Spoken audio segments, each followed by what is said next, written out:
Thanks for coming back and thanks for tuning in. This is your host, ThreeZo, and this is the ThreeZo Show. You're in for a special treat this episode because we actually get to speak to an NCAA champ, a gold medalist, and an NBA champion by the name of Derek Anderson. He's written a new book called Stamina, and it's meant to inspire us and guide us to greatness. I've read the book. It's excellent. But speaking to the man, the author himself, it was a once in a lifetime experience. I was very inspired, and I hope you are too. Hope you enjoyed this episode, and let me know what you think about it. We'll see you at the top. Peace. Rebound, Mohammed. Both teams thrive on this transition game, but they have to get under control. I'm gonna do a show for y'all. Derek I'm gonna Anderson perform for y'all. And a foul. Start next week though. Talk about getting under control. That'll get your attention. Nice pass break. You take a look here. Nice pass by Asst on the bounce. You're tuned in to the ThreeZo Show. Every week you did it. Introduced to the world of special guests in our studio. Hey everybody, thanks for coming back and thanks for tuning in. This is your host ThreeZo, and this is the ThreeZo Show. Today our special guest is Mr. Derek Anderson. How you doing, sir? I'm doing great, man. What's up? I'm doing fine, man. Doing really good. Thank you for having us out. Glad you guys made it. And man, the trip, fantastic. Yeah, I was like, we gonna do this. We're gonna do this. Trips with a lot of memories. So. Right. 12-hour road trip with the family, you know. Awesome. Somebody fed these guys beans before we left. Oh, They man. punished me. They punished me. But the weather's great here in Atlanta. Mm-hmm. How long have you been in Atlanta? Since 2005. 2005. Okay, so this is home. Yeah. Yeah, but you gonna move to Houston, right? That's I'm thinking. I lived in Houston in 2005. Okay. One reason I left, I went to Miami. Right. And, Right. Atlanta was always kind of an iffy place for me. Okay. It was between Kentucky, my hometown, and Miami, so I said, let me stay here and find a good niche, and it's pretty cool. Right. That sounds great, but I'm here to recruit you to get you back to Houston. I love it. Yeah, so I'd love for you to come down there and hang out. So, your background, you talked a little bit about your background, and you also wrote a book about it. Mm-hmm. So let's introduce your book to our listeners. The name of your book is Stamina. Mm-hmm. Don't run out of breath before you win. And the subtitle, Inspiring Story of a True Champion, NCAA, Gold Medal Olympian, and NBA Champion. And you just alluded to it, the championship with the Heat. So since they just won 2 days ago, how are you feeling about that? I feel great, man. We had a good time and celebrated. Right. Came back to work. It was good to see the guys win. So you went down there, or did you? Oh, so you were in Miami? Yeah. Okay, yeah. So tell me a little about that trip. Went to the game, flew down there, watched it, came right back to work. Right. It was good, man. Good to see the guys, man. That's good. And some of your teammates, D Wade, when you won the championship. Yeah, Udonis Haslam was still there. Okay, right. Coaching staff was still the same. Excellent. So you were going down. It was nostalgic for you. Yeah, it was good, man. So were year you we won, so I was excited. Were you sitting on the edge of your seat like the rest of us? No, man, I just like good basketball. You know? Right. I'm not, into it like that, but I'm just like good basketball, man. And it was good. It was a great display of competition. It was. It was. I was. Competition, wasn't it? That's the Trying to thing. be tough And that was the part that was Achilles' heels for the Heat. They didn't have anybody to hate.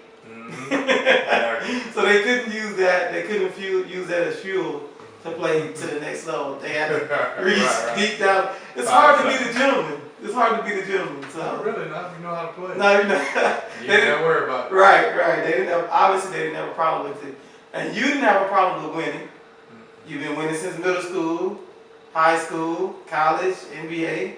So tell me a little bit about that drive. What makes you a winner? I think what happens is I made a choice to be better. Okay. A lot of these kids, a lot of people feel like they got to suffer when they have a bad day. They think that's their life situation. Right. They allow one day or a couple of days to dictate their future. Right. I just wasn't going to do that. I felt like I had a chance that every day when I woke up, I got a chance to be better than I was yesterday.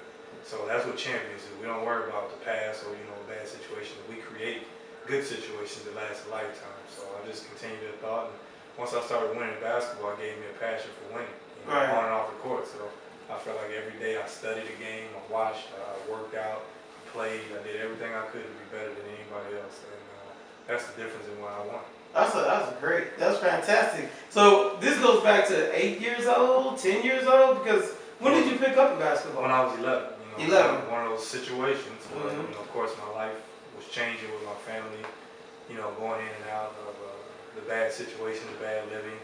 And I made a decision. I wanted to get out of the projects. I wanted to get a better life. And so I picked up a basketball. But once I picked it up, I said, I gotta be better. I gotta be the best at this. I'm just gonna be an average guy just running up and throwing the ball all around, saying, hey, I'm just doing it. I wanted to be great at everything that I did. And so when I picked it up, I just never put it down.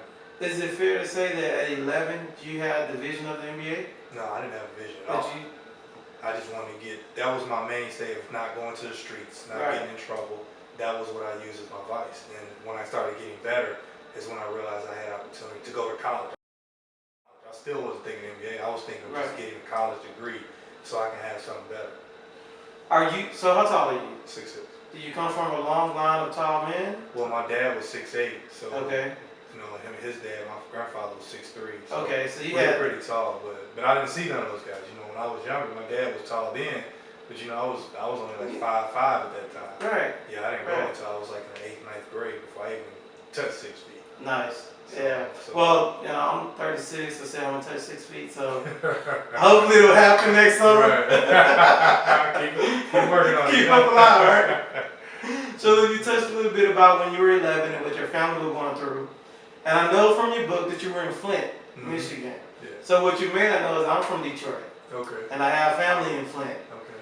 Also, recently, my wife just told me Flint has increased in violence to #1 in the United States. So even when this is about 20 years ago for you, when you were there, it was violent. It's always been in the top 5. Right. So tell me a little bit about why didn't you want to be that gangster? Why didn't you want to be violent? Well, why didn't you want that? We lived in Flint. My dad was in the Vietnam War, and he came back before he left. It was the streets. It was, it was the 80s. So people were just kind of doing anything at that time. It was the early 80s, and people was really trying to find their way. Of course, for the car companies and everything, was hiring people, but then they was laying people off too. So it became really stressful for a lot of people, and a lot of guys went to the streets. And when I came home one day at 10, we saw 2 gangster dudes sitting outside their car and got shot. Oh. So what kind of common sense makes you go into that lifestyle? Want to choose that? Yeah, that's right. Like that's the reality of what's gonna happen. This TV stuff that you watching, that ain't reality. This is reality. See 2 gangsters shot in front of your house at the age of 10. That's tough. So when we saw that, and we lived on Carpenter Road, so we were just like one of the situations like this is normal. Right. But it wasn't normal for a kid to see. To see it. The adults know about it. It was an adult situation. But my mother was like, no, this is too much. So we moved us back down to Louisville, and we tried to find it there. But when you get that taste of life at an early age, it's hard to break. Right. A lot of people don't know how to break those things by moving away, but also moving out of it mentally. And my family suffered from that. And see that. So the key thing I heard you say was you saw it, and your mother decided, I don't want him to see it again. Let me try to get him out of this situation. Right. So you did have your mother there, saying, let me look out for his future. Well, she was trying to move away from my dad too. He become violent, and he become physically abusive to her. And you witnessed this? Yeah, me and my older brother, we saw. He's 3 years older than me. We saw all of it, and as we tried to help, it didn't help the situation. He became violent to my brother and I, and it just kind of got bad from that point. So she ran away from Flint. We jumped on a Greyhound in the middle of the night and took back off to Louisville. And he didn't even know we left. So yeah, unfortunately, that's what you have to do sometimes. She made a decision which helped. Right, exactly. So she made a decision to save all of y'all. Maybe when it was only her, it wasn't so pressing. But when y'all started setting up to him, and he retaliated with the same approach, then she was like, it's going too far. Right. So a mother's love, that it's like a selfless act, basically. She was already in trouble, but when it became her children in trouble, she was like, okay, let me make a change. Yeah, she did, and eventually she tried to. But sometimes when you love and you get a hold of certain things, you become addicted to them. Right. And she allowed my father to come back into her life again the next year, and she wound up having to shoot him. She didn't kill him. Wait a minute, what? Yeah, he was beating on her, and she tried to shoot. She shot him and tried to kill him, but it didn't. Went to his arm. After that. And y'all were in the house? Yeah, I was in the hallway. My brother had just ran away from home. He had just ran away from home and moved to our great grandmother's house. He was tired of it. And again, he was 14 and I was 11. Okay. He ran away. And when you run away from home, by the way, you'll always run. Really? He'll be 42 in 43, and he's still running. So Really? Trying to find his way, man. But he was tired of it, and I can understand it. But he wound up staying with great grandmother. Then what happened was after they had that big fight, his best friend was holding me in the hallway, so I couldn't help. Your father's best friend? His father's best friend. My father, they were friends since he was 7 years old, and he held me outside. While he was jumping on your mom, Yeah, so when he and came your mom outside, had a holding gun his arm, access. and he left. And that's the last time I seen my dad for 20 years. Wow. Man, that's tough, man. That's extremely traumatic. I'm sitting there like, I'm not a psychologist. I'm not sure what to say. That has nothing to do with I want to do a show for y'all. I want to perform for y'all. Starting next week, though. Oh yeah. You're tuned in to the ThreeZo show. Every week new videos from interviews to the world of the street. The special guests in our studio. Grab your cell phone and hold it up. That's all you need to get a glimpse of us. You can watch us while you eat your lunch. Hope you don't choke, spit out your punch. We make fun of things we shouldn't. We crack jokes about things you wouldn't.